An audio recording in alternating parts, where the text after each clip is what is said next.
সম্পর্ক সম্পর্কের হিসাব কষা ঠিক না।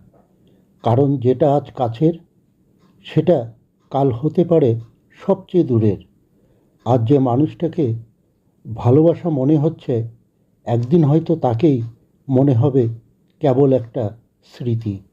তাই হিসাব নয়, অনুভবটাই জরুরি।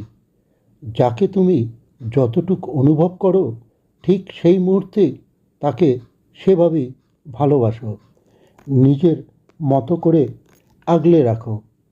মৃত্যু কিন্তু সময় ধরে আসে না। সে যখন আসে সব কিছু থমকে যায়। তাই তার আগে যেটা বলার সেটা বলো, যেটা দেওয়ার সেটা দিয়ে দাও। নিজের চাওয়া পাওয়াগুলোকে নিজের করে ফেলো। কারণ শেষ নিঃশ্বাসের আগে শান্তি আসে তখনই, যখন নিজের ভেতরের কথাগুলো বলা হয়ে যায়।